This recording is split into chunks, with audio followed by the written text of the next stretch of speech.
Ame aw fo sariya bulon kɔnɔ Serifula Jabaraso ka kɛɲɛni ni kuma ye sariya bulon kɔnɔ dɔgɔfɛra tɛmɛnen an ni domaine ɲɛmaaba n'o ye directeur national des domaines monsieur Ibrahim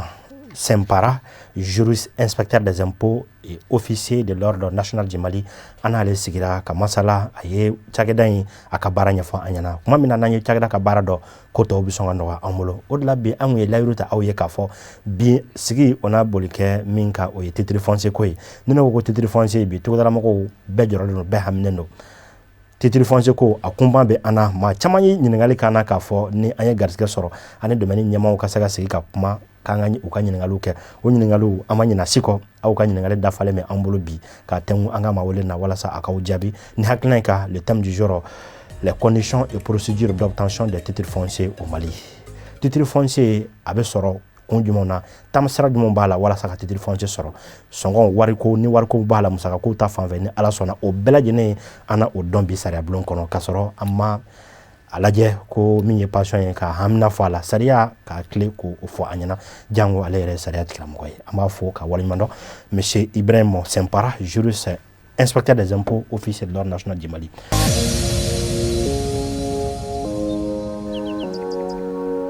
Monsieur le directeur, kabi dɔgɔfɛra tɛmɛnen ka se bi ma i sɔnna tuguni ka na anw jaabi an ka sariya bulon kɔnɔ walasa ka titre foncier ale sɔrɔ cogo ɲɛfɔ an ɲɛna min fɔ k'i waleɲuman dɔn. Merci, a diyara n ye a ka weleli diyara n ye. Merci beaucoup monsieur le directeur. Wala an b'a fɛ ka dɔn sisan directeur n'a fɔra ko titre foncier bi TFTF ale maa minnu ma kalan bɛɛ ko ko titre foncier mais ale yɛrɛ ye mun de ye an b'a fɛ i k'an bilasira. Suntura titre foncier ye an bɛ se k'a fɔ sɛbɛn kelen min bɛ yen ni a bɛ dugukolo tigiya latigɛ o de ye titre foncier i b'a tɔ fɛn fɛn mɛn o ye kalifa de ye titre foncier de bɛ dugukolo kɛ mɔgɔ ta ye k'a bɔ jamana taya la k'a kɛ mɔgɔ gansanw ta ye o de ye titre foncier ye. A diyara n ye kosɛbɛ monsieur le directeur o la an bɛ nin kumaw mɛn aw ka baarakɛlaw da kuma caman na cakɛlaw ko parcelle immatriculée et parcelle non immatriculée ɔ kɔrɔ jumɛn bɛ nin kuma ninnu na hali tubabukan na n'i sera k'a fɔ fɔcogo la an ka se ka faamuya sɔrɔ a la numéro bɛ bamanankan na numéro bɛ dugukolo min na ani numéro tɛ dugukolo min na o danfara ye jumɛn ye. Awɔ i ye min fɔ ni titre bɛ dugukolo min na a bɛ fɔ o de ma ko parcelle immatriculée donc titre foncier ye numéro de ye nka numéro in tɛ sɔrɔ ten fo procédure an da bɛna s'a ma titre foncier bɛ bɔ tuma min o b'a sɔrɔ an tɛmɛna sira caman fɛ fo ka na se numéro in bɔli ma mais ni numéro in bɔra tuma min a bɛ fɔ o ma ko parcelle immatriculée donc o ye dugukolo in numéro dilen ye dugukolo in ma o numéro in de ye titre foncier numéro ye ayiwa dugukolo minnu bɛ yen ni titre ma bɔ u la fɔlɔ a bɛ fɔ olu ma parcelle non immatriculée donc o dugukolow bɛ yen olu ka ca mais olu bɛɛ bɛ jamana yɛrɛ ka mara kɔnɔ fo k'a fɔ don min ni jamana ye titre foncier kɛ u la. A diyara n ye kosɛbɛ monsieur le directeur an bɛ don min na bi titre foncier sugu joli bɛ yen n'i bɛ se k'an bilasira kɔnɔ. titre suguya minnu bɛ yen i n'a fɔ an da sera titre foncier yɛrɛ ma ale de ye dugukolo sɛbɛn ye sɛbɛn min ni a bɛ tigiya la sabati nka sɛbɛn wɛrɛw bɛ yen minnu bɛ se ka dugukolo kalifa mɔgɔ la yanni waati cɛ o sɛbɛn ninnu dɔw bɛ yen a bɛ fɔ olu ma titre provisoire ye i n'a fɔ dɔgɔkun tɛmɛnen an da sera a ma an da sera concession rurale ma an da sera concession urbaine d'habitation ma concession rurale d'habitation olu bɛɛ ye sɛbɛnw ye yamaruya sɛbɛnw don i ka sigi dugukolo la i ka se ka tɔnɔ bɔ yanni jamana mago ka s'a ma donc a bɛ fɔ olu ma ko titre provisoire parce que i ta tɛ jamana ka kalifa don bon n'a kalifali la laɲini dɔw b'a la a bɛ fɔ i kan ka fɛn dɔ wari dɔw sara san o san a bɛ fɔ o ma redevance bon i kan ka dugukolo bila valeur la n'o ye ka bolonɔw bila a la n'a sɔrɔ foro de don i kan ka sɛnɛ kɛ i kan ka yiriw turu i kan ka baganw mara i kan ka so jɔ a kɔnɔ bon n'a sɔrɔ du terrain yɛrɛ fana don donc i kan ka so jɔ a kɔnɔ sisow jɔ a kɔnɔ donc o papier ninnu ni olu minnu bɛ di a bɛ fɔ olu ma ko titre provisoire mais titre wɛrɛw bɛ yen n'a bɛ fɔ olu ma titre précaire o ye n'i ye domaine yɛrɛ ta k'a lajɛ domaine ye fɛn fila de ye domaine public ani domaine privé domaine public ye fɛn minnu ye faso yɛrɛ ta ye nka faso tɛ se ka minnu feere jamana yɛrɛ tɛ se ka fɛn minnu feere a ta don nka a tɛ se k'u feere. E ko misali dɔ d'a ma sisan monsieur le directeur. Voilà o misali dɔ ye i n'a fɔ baji baji ye jamana ta ye baji tɛ se ka feere i n'a fɔ sirabaw anw natɔ sisan an bɔra Kulikoro sira fɛ ka se aw fɛ yan ka se donc Kulikoro sira in ka taa Bamakɔ fo Kulikoro o goudron in a tɛ se ka feere o ye domaine public ye n'i ye aéroport ta a kɛra Bamakɔ aéroport ye a kɛra région ninnu aéroport ye olu bɛɛ ye domaine public ye jamana tɛ se ka olu feere ayiwa jamana bɛ se ka mun kɛ a bɛ se ka mɔgɔ yamaruya i ka sigi domaine public fan dɔ la k'i mako ɲɛnabɔ nka ni jamana mako sera a ma waati o waati hali sɔgɔma n'a mago sera a ma fajirida fɛ a bɛ se k'a fɔ i ka minɛnw cɛ donc a bɛ fɔ o papier ma ko titre précaire o ye sisan ni mɔgɔ min i kɛra journal feerela de ye sisan i b'a fɛ ka kiosque dɔ sigi goudronda la i b'i ka journaliw feere ayiwa e ka kiosque pour que e ka yamaruya ka sigi e bɛ sɛbɛn dɔ de ɲini o sɛbɛn in a bɛ fɔ o ma ko autorisation d'occupation temporaire donc autorisation d'occupation temporaire ni o ye yamaruya sɛbɛn ye i ka sigi yanni waati cɛ ni waati o waati ni jamana mago sera a ma donc jamana b'a fɔ i ka yɔrɔ bila donc o sɛbɛn ninnu a bɛ fɔ olu ma ko titre précaire olu fana ni titre provisoire tɛ kelen sabula titre provisoire olu bɛ se ka yɛlɛma ka kɛ titre définitif ye u bɛ se ka yɛlɛma ka k'i ta ye ni foro b'i bolo ni concession rurale don n'a fɔra i ka redevance sara n'a fɔra i ka baara kɛ i ka bolonɔ bila yɔrɔ la n'i ye redevance sara i ye bolonɔ bila yɔrɔ la ni wagati dɔ sera e yɛrɛ bɛ se k'a laɲini e ka titre provisoire in ka yɛlɛma ka kɛ titre foncier ye dugukolo yɛrɛ ka kɛ e yɛrɛ ta ye mais titre précaire ninnu n'olu dilen don domaine public kan olu tɛ se ka yɛlɛma ka kɛ titre foncier ye olu kɔni ye i bɛ yen yanni wagati cɛ donc waati o waati ni comme jama de ta ye o fɛn ye o yɔrɔ ninnu ye donc ni jama ka intérêt y'a ye k'a fɔ e kan ka lawuli e bɛ lawuli o ye titre précaire ye donc i b'a ye titre foncier bɛ yen titre provisoire bɛ yen titre précaire bɛ yen. Monsieur le directeur ninnu bɛɛ diyara n ye mais i ka kuma kɔnɔ i da sera yɔrɔ dɔ ma o nafaba bɛ an ka bi i sera ma ko le domaine public de l'État ni o ye jamana ka fɛnw ye fɛn minnu tɛ se ka feere i da sera ma i da sera baji ma mais jamana ka domaine privé fana bɛ yen le domaine privé de l'État est-ce que o bɛ yen n'a sɔrɔ minnu bɛ se ka céder. c'est ça domaine privé bɛ yen an ye concession rurale minnu fɔ olu bɛ di dugukolo minnu kan olu de ye domaine privé ye donc n'i ye dugukolo ɲɛnabɔ sariya sunba yɛrɛ ta n'a bɛ fɔ code domanial et foncier ale kɛlen bɛ ka fɛn fɛn bɛ yen ni o ye jamana ta ye walima jamana ka bolofaraw ta don ni o ye domaine public ye ale kɛlen bɛ k'a bɛɛ sɛbɛn k'a bɛɛ latigɛ ayiwa fɛn minnu tɛ o kɔnɔ olu de ye domaine privé ye donc dugukolo fɛn fɛn bɛ yen nɔ ni jama de ta y'a bɛɛ ye nka ni jamana yɛrɛ ka jama ka intérêt kama a kɛrɛnkɛrɛnnen tɛ ko jamana k'i hakili to a la a bɛ fɔ olu ma ko domaine privé donc an ye concession rurale minnu fɔ n'o ye forow ye olu bɛ di dugukolo minnu kan n'o ye cikɛ yɔrɔw ye olu yɔrɔw ye domaine privé yɔrɔw de ye o kɔrɔ ye min ye donc ni jamana ye yamaruya sɛbɛn d'i ma i ka se ka a yɔrɔ tɔnɔmabɔ ni e yɛrɛ b'a fɛ ka yɔrɔ yɛrɛ k'i ta ye ayiwa jamana bɛ se k'o fana yamaruya d'i ma o bɛ se ka kɛ domaine privé kan nka domaine public kan o tɛ se ka kɛ. Monsieur le directeur nin diyara n ye ni an nana an ka bi yɛrɛ sigi hakilinaba la sisan le thème du jour les conditions et procédures d'obtention de titre foncier ni an nana o kɔnɔ k'a lajɛ bi taasira jumɛn bɛ yen misali la ni foro de b'i bolo i b'a fɛ ka titre foncier ɲini i ka yɔrɔ la i bɛ tɛmɛ sira jumɛn fɛ hakɛ jumɛn b'a la ni tɛmɛ sira jumɛn b'a la n b'a fɛ i k'an bilasira.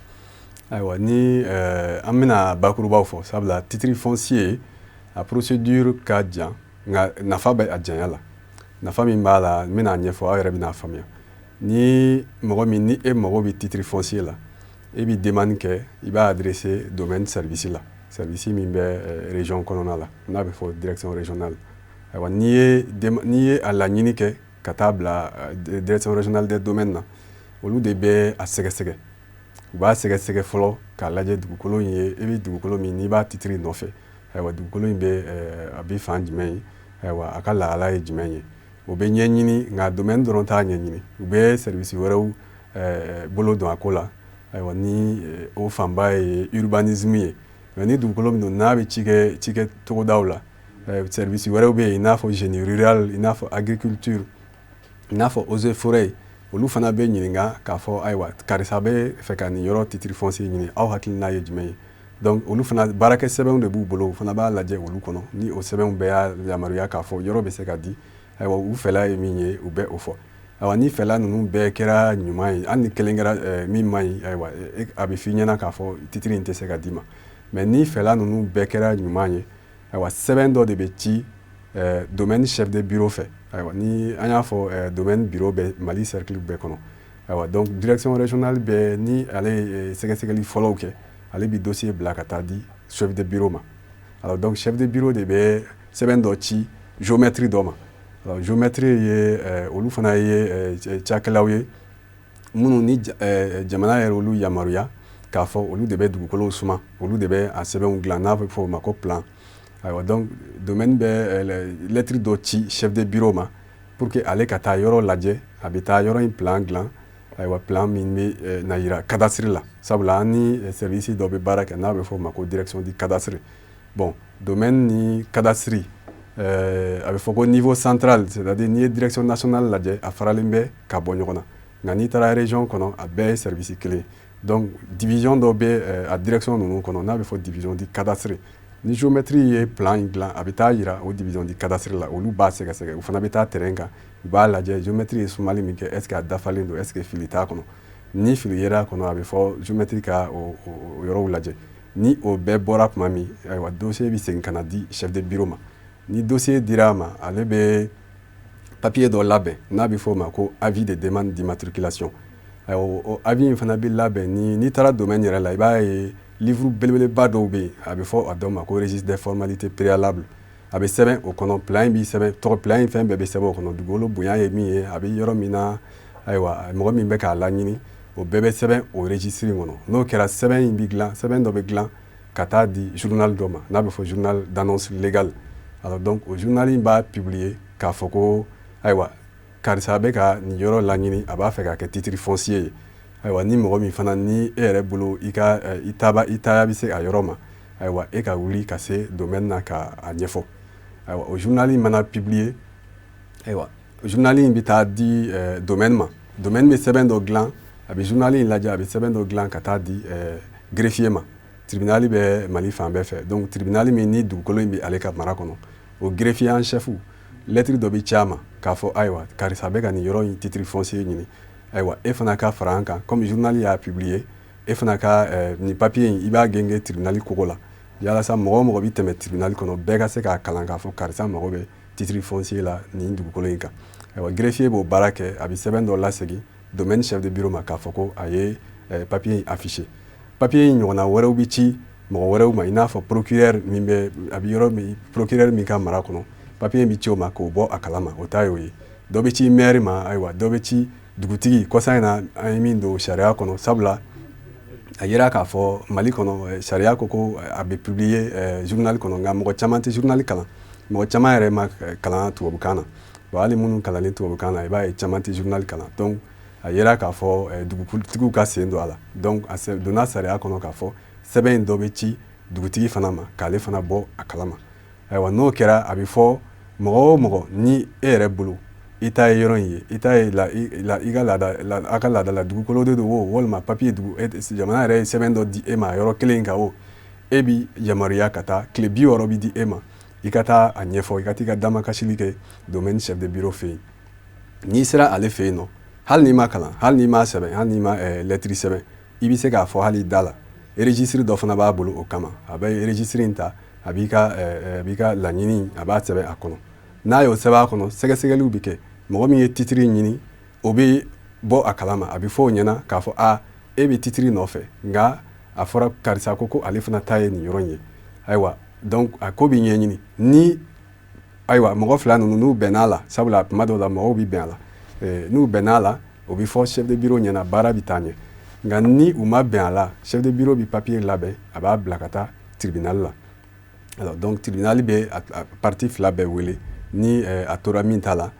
tribunal bɛ domaine bɔ o kalama ni o bɛɛ de tɛmɛna tuma min ni opposition a bɛ fɔ o ma ko opposition ou bien demande d'inscription ni opposition ma kɛ tile 60 in kɔnɔ walima ni a kɛra nka a tora yɔrɔ min bɛ ka yɔrɔ laɲini ni a ko tora o ta la ayiwa an bɛ fɛn min kɛ an b'a fɔ o ma ko bornage o bornage fana o ye sɛbɛn wɛrɛ bɛ ci tuguni journal kɔnɔ k'a fɔ ko ayiwa yɔrɔ min ni a ko fɔra k'a fɔ k'a bɛna kɛ titre foncier ye ayiwa an tɛmɛna tile 60 in kan an bɛna a bornage kɛ bornage ye min ye o ye ka taa yɔrɔ in seleke bɛɛ bɛ lajɛ dugukolo caman i b'a sɔrɔ seleke 4 don mais ni yɔrɔ cogoyaw tɛ kelen i b'a sɔrɔ dɔw seleke ka ca 4 donc a bɛ taa fɔ ko ka taa borne turuturu a seleke bɛɛ la donc o opération a bɛ fɔ o ma bornage contradictoire o fana sɛbɛn bɛ dilan o avis bɛ dilan k'o bila ka taa di journal kelen ma journal d'annonce légale ma min bɛ se ka Mali fan bɛɛ labɔ donc o journal bɛ o sɛbɛn fana bɔ ni o bɔra ayiwa o journal bɛ bɔ tile 15 a dɔgɔyalen o ye yanni bornage yɛrɛ don cɛ o kun ye mɔgɔw ka se ka labɛn sabati ni mɔgɔ min ni e yɛrɛ bolo e ta ye yɔrɔ ye walima n'i bolo sɛbɛn bɛ yɔrɔ kan n'i bolo ayiwa i ka laɲini bɛ yɔrɔ kan e ka se ka labɛn kɛ ayiwa sɛbɛn wɛrɛ bɛ ci dugukolo yɛrɛ mɔgɔ minnu ka dugukolo tugulen bɛ ale dugukolo in na n'a bɛ fɔ o ma ko propriétaire limitrophe donc yɔrɔ min ni a titre bɛ ka laɲini i bɛ taa sɔrɔ a kɛrɛfɛlaw la titre bɛ mɔgɔ wɛrɛw bolo papier bɛ mɔgɔ wɛrɛw bolo ayiwa sɛbɛn dɔ bɛ dilan chef de bureau fɛ olu kelen-kelenna bɛɛ k'a ci u ma k'a fɔ ayiwa karisa bɛ ka titre foncier ɲini nin dugukolo in na a dun ni e ka dugukolo tɛnkunnen de ɲɔgɔn na ayiwa a laɲininen don bornage don i ka ye kɛnɛ kan sabula ni e yera ye ni don kɛra e kun i yɛrɛ ɲɛna o fɔ ka di i ta ye min ye i na o yira ni don ma k'i kun yɛrɛ a fɔra a banna o sɛbɛn bɛ ci voisins bɛɛ ma ayiwa sɛbɛn wɛrɛ bɛ ci maire ma walima commandant ma donc o kun ye k'olu bɔ a kalama u bɛ se ka kɛ u bɛ taa a bɛ se ka kɛ u tɛ taa taabaliya tɛ fiɲɛ ye procédure la bon sɛbɛn donc dɔ bɛ ci dugutigi yɛrɛ fana ma ka ale fana bɔ a kalama n'a yɛrɛ fana yera kɛnɛ kan a ka ɲi nka n'a ma y'a kɛnɛ kan fiɲɛ tɛ ayiwa donc bornage don géomètre expert min ni ale ye plan kɛ kabini dossier daminɛ la ale de bɛ bila mɔgɔw ɲɛ cadastre ka représentant bɛ kɛ yen nɔ donc u b'a surveiller a bolo a bɛ dugukolo seleke bɛɛ yira n'a y'a bɛɛ yira ni voisins bɛ yen ni u ko ko nin yɔrɔ in donna an kun ayiwa terrain yɛrɛ k'a bɛ ɲɛɲini ni ɲɛ ma sɔrɔ a la o fana sira bɛ yen nɔ ni ɲɛ sɔrɔla a la yɛrɛ ayiwa u b'a fɔ k'a fɔ ayiwa yɔrɔ dan ye nin ye bɛn kɛr'o kan nka ni ɲɛ ma sɔrɔ a la fɛn dɔ bɛ yen a bɛ fɔ o ma ko procès verbal de bornage bornage fɛn o fɛn bɛ kɛ géométre bɛ o papier in dilan o sɛbɛn bɛ kɛ du terrain yɛrɛ sanfɛ k'a fɔ ayiwa an nana nin dugukolo min n'an nana selikew lajɛ an bɛnna a kan walima an ma bɛn a kan o bɛ sɛbɛn o procès verbal in kɔnɔ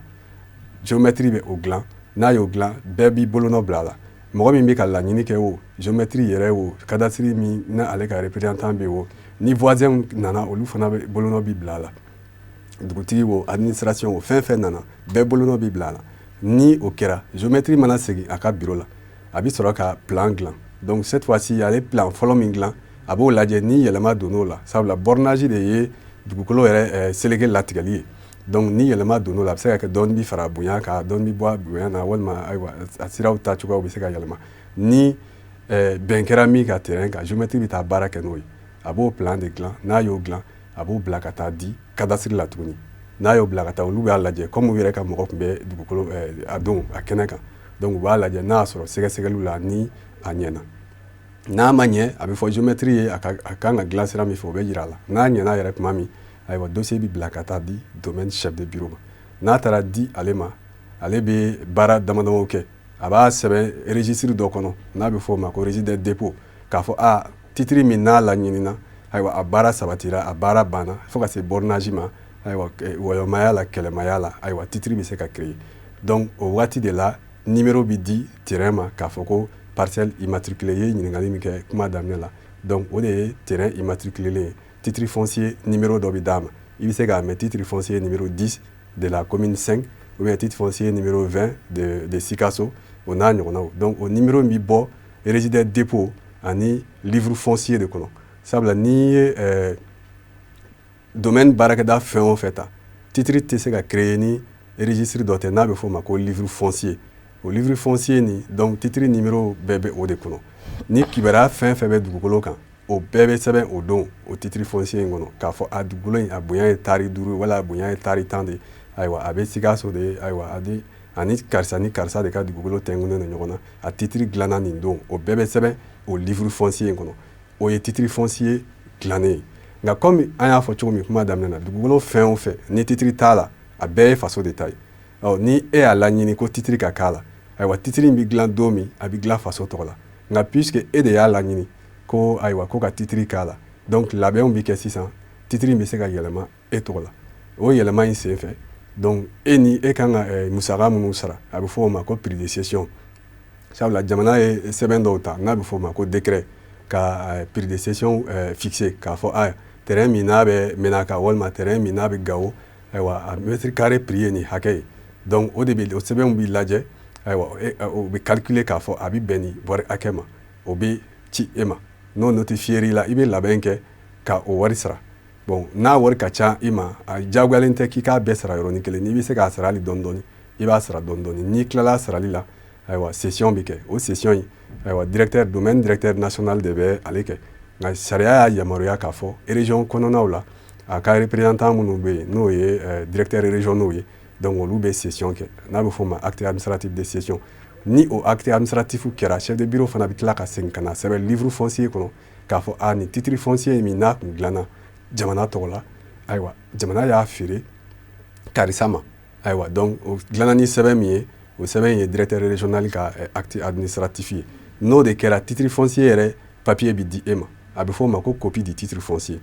copie de don parce que original ye mun ye an yɛrɛ ka registre belebeleba min b'an bolo n'a bɛ fɔ o ma livre foncier ni a bɛ domaine kɔnɔ ni mɔgɔ wɛrɛ tɛ se ka maga a la ni domaine yɛrɛ mɔgɔw tɛ a bɛ fɔ o de ma ko livre foncier o livre foncier titre foncier yɛrɛ b'o de kɔnɔ o de bɛ dugukolo yɛrɛ tigiya sabati sabula tant que ni sɛbɛnni b'o kɔnɔ k'a fɔ e de ta don hali ni min dira i ma n'a tiɲɛn'i bolo ni a tununa walima a suyɛnna i bɛ se k'a laɲini duplicata ka d'i ma.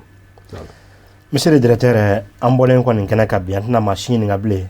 min ye titre foncier ye hakili la togoda la bi an bɛɛ lajɛlen ye faamuya sɔrɔ titre foncier a tɛmɛsiraw la an ka hakɛ minnu b'a kɔnɔ an ye o bɛɛ dɔn mais sisan komi an ma kalan de kosɛbɛ an b'a fɛ n'i ye misali ta pratique la sisan e b'a fɛ parce que i da sera période de session ma n'i bɛ n'i ka foro parce que ani urbanisme directeur ka danga adjoint wɔrɔkɛ mun ka sigi la ale ko de ko sigiyɔrɔ yɛrɛ man ka kɛ ka sɔrɔ a ma kɛ titre foncier n'i y'a mɛn sigiyɔrɔ kan ka di mɔgɔw ma k'a kan ka kɛ titre foncier ɔ ni foro bɛ ne bolo sisan ne b'a fɛ ka n ka foro kɛ titre foncier n bɛ tɛmɛ ni sira ninnu bɛɛ fɛ mais musaka kow bɛ taa fan jumɛn fɛ n'i ye hectare kelen ta sisan. bon n'i ye hectare ta hectare musaka bɛ dépend dugukolo bɛ fan min fɛ sabula n'i ye décret min ko fɔ décret min bɛ yen sisan ni ale taara o ye 2019 décret ye ale fɔra décret dɔ kɔ o tun ye 2015 ye bon o fana fɔra dɔw kɔ a bɛ to ka yɛlɛma yɛlɛma ni décret min bɛ yen wagati min na o de bɛ lajɛ ka a lajɛ prix min b'a kɔnɔ o bɛ calculer o prix fana bɛ dépend décret min bɛ yen sisan o de ye 2019 décret maintenant o prix fana bɛ dépend terrain situation géographique la n'a bɛ yɔrɔ min n'i ye décret in ta k'a lajɛ décret in ye Mali tila seleke 5 de ye donc seleke 5 in a b'a ta zone 1 na ka taa bila fo zone 5 na bon dugukolo minnu bɛ zone 1 kɔnɔ olu prix ka ca ni minnu bɛ zone 2 kɔnɔ olu fana prix ka ca ni minnu bɛ 3 kɔnɔ fo ka se 5 ma n'i ye misali ta zone 1 kɔnɔ dugukolo min ni concession rurale la dugukolo min ni cikɛ ka ca a yɔrɔw la ayiwa olu de bɛ zone 1 kɔnɔ i n'a fɔ n'i ko Sikaso n'i ko Kucala n'i ko Buguni n'i ko Kati n'i ko Segu olu dugukolo bɛ zone 1 kɔnɔ nka n'i taara zone 5 na par exemple yɔrɔ minnu ni cikɛ man ca ye concession rurale la i n'a fɔ Menaka i n'a fɔ Kidal i n'a fɔ Tawudeni donc olu bɛ zone 5 kɔnɔ donc n'i ye olu prix tɛ zone 1 prix bɔ mais n'i ye zone 1 ta misali la n'i ko tari kelen sisan concession rurale la tari kelen bɛ bɛn 150,000 ma prix de cession na nka 150,000 in pour que ka nɔgɔya kɛ jamanadenw ye a sɛbɛnnen bɛ ale décret kelen kɔnɔ k'a fɔ ni titre provisoire de tun b'i bolo i n'a fɔ concession rurale de tun b'i bolo i bɛ k'a laɲini sisan k'a kɛ titre foncier ye ayiwa 150,000 in n'i y'a tila 4 ye kelen bɛ bin ka bɔ a la n'o ye 25% de réduction ye donc a bɛna jigin ka na 120,000 ɲɔgɔn na ayiwa o de ye ale prix de cession ye donc n'i ye droit wɛrɛw bɛ yen minnu bɛ fara olu kan i n'a fɔ i b'a fɔ timbre enregistrement ani conservation foncière olu ye impôt ye minnu bɛ sara ni État kan ka dugukolo feere mɔgɔw ma bon n'i y'a bɛɛ fara ɲɔgɔn kan tari kelen zone 1 kɔnɔ 150,000 jate don comme n y'a fɔ cogo min ni mɔgɔ min b'a sara ni a sɛbɛn dir'i ma e bɛ se k'a sara dɔɔni dɔɔni i b'a sara dɔɔni dɔɔni n'i bɛ se k'a bɛɛ yɛrɛ sara i b'a bɛɛ sara ɲɔgɔn fɛ ayiwa o de ye prix ye 2019 décret kɔnɔ voilà. Directeur an kɔni a kɛra kalanbulon ye an ye faamuya caman sɔrɔ nin kɔnɔna in na an bɛ Sikaso misali la i ye misali ta Sikaso ka zone 1 o kɔnɔna na hectare kelen donc a wari sara cogo wari bɛ sara min pour que maa wɛrɛ kana na ŋanamu-ŋanamu k'an na an kan ka wari sara jɔn ye. wari bi sara domaine na domaine bureau la a bɛ fɔ bureau des domaines et du cadastre n y'a fɔ cogo min a bɛ cercle bɛɛ kɔnɔ n'i ye Sikaso ka cas ta Sikaso domaine direction régionale ni bureau des domaines a bɛɛ bɛ bâtiment kelen na donc n'i taara domaine na kɛsi bɛ yen nɔ o b'a sɔrɔ u ye notification d'i ma domaine de bɛ notification d'i ma k'a fɔ nin wari hakɛ in de kan ka sara n'o dir'i ma ayiwa i bɛna wari sara ni o papier kelen de ye domaine kɛsi la n'i y'a sara fana sɛbɛn bi d'i ma k'a fɔ k'i y'a sara n'o ye reçu ye o reçu bɛ dilan kɛsiye fɛ ka o d'i ma k'a fɔ i ye i ka titiri wari sara n'o de kɛra tuma min titiri yɛrɛ session bɛ sɔrɔ ka kɛ ka papier labɛn k'i ka titiri d'i ma. Monsieur le directeur a ka d'an ye ka tɛmɛ nin kan mais waati kɔni sɛbɛkɔrɔ taara pewu k'an bolo da n'o tɛ ɲininkali wɛrɛ bɛ yen mais titre foncier in ta an ye faamuya caman sɔrɔ nin kɔnɔ i y'a perepere latigɛ ɲɛna k'a fɔ ko 100 000 ni 250 titre foncier zone 1 na hectare kelen o bɛ se ka kɛ o bɛ se ka n'a fɛɛrɛ misɛnnin bɛɛ kɛ a bɛɛ o ye ta ka fɛɛrɛ bɛɛ ye mais frais de procédure bɛ yen nɔ minnu bɛ sara an y'a fɔ kuma kɔnɔ géométrie parce que géométrie ye privé de ale ti état ka mara kɔnɔ donc ale ka honoraire bɛ sara yen o ye généralement ni i yɛrɛ ni géométrie bɛnna min na ayiwa i bɛ o sara ale a ka ca la u ka fɛɛrɛw man ca bon an ye publication 2 minnu fana fɔ ni publication bɛ kɛ journal la o journal fana fɛɛrɛw bɛ sara o wari n'i y'a bɛɛ fara ɲɔgɔn kan a 2 fara ni ɲɔgɔn kan ti tɛmɛ 7,000 kan donc olu n'i y'olu bɛɛ de fara 100 000 ni 250 kan donc i bɛ se k'a fɔ k'i ye a fɛɛrɛ bɛɛ dɔn zone 1 kɔnɔ concession rurale. Monsieur le directeur a diyara n ye. Merci. Donc i bɛ se k'i ka foro nin cogo an b'a fɔ ko morcellement i bɛ se ka bɛɛ kɛ tan fɔlɔ ka kɛ titre foncier walasa ka sɔrɔ ka morceler. Bon n'i ko i bɛ ka foro morceler parce que ka morceler ka kɛ sigiyɔrɔ ye ka kɛ sigiyɔrɔ ye k'a di mɔgɔ ma voilà o fana bɛ tɛmɛ sira dɔw de fɛ foro tɛ se ka yɛlɛma dɔrɔn k'a kɛ sigiyɔrɔ ye o ye ni hali ni titre foncier b'i bolo n'i b'a fɛ k'a yɛlɛma k'a kɛ sigiyɔrɔ ye ka sigiyɔrɔ titre foncier dilan a la o fana ye a dama dossier de ye sabula i bɛ fɔlɔ fɛn min na hakili la urbanisme mɔgɔw kɛlen bɛ k'a ɲɛfɔ aw ye i bɛ demande de kɛ ka taa urbanisme yɛrɛ bureau la u ka direction régionale la olu b'a lajɛ k'a fɔ foro in est ce que a bɛ yɔrɔ min kɔnɔ est ce que sigiyɔrɔ don parce que i bɛ se ka foro titiri sɔrɔ bi mais san 20 bi kɔfɛ ayiwa mɔgɔw bamanankan na u b'a fɔ ko sigiyɔrɔ bɛ foro gɛn donc ni sigiyɔrɔ sera i ka yɔrɔ ma donc olu b'a sɛgɛsɛgɛ n'a yera k'a fɔ u ka schéma directeur la ayiwa a yɔrɔ ye sigiyɔrɔ ye u bɛ sɛbɛn dɔ ci e ma ko autorisation préalable de lotir ni o cira e ma o kɔrɔ ye k'a fɔ i bɛ ka laɲini min kɛ a bɛ se ka sabati nka u b'a f'i ye i kan ka taa sira minnu fɛ i kan ka sɛbɛn minnu fara ɲɔgɔn kan n'i y'olu bɛɛ fara ɲɔgɔn kan tuma min e bɛ dossier dɔ de dilan ko lotissement o lotissement dossier urbanisme kelen b'a sɛgɛsɛgɛ u bɛ service wɛrɛw ɲininka u bɛ domaine yɛrɛ ɲininka k'a dɔn n'a sɔrɔ i bɛ ka fɛ ka yɔrɔ min loti n'i ka titre foncier don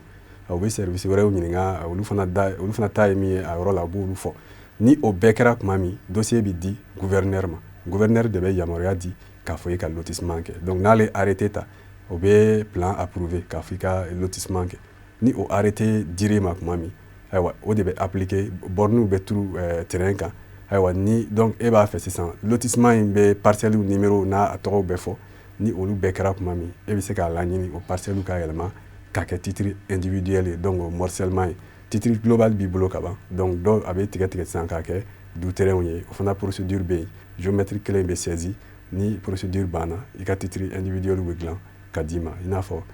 a yamaruyara cogo min gouverneur fɛ.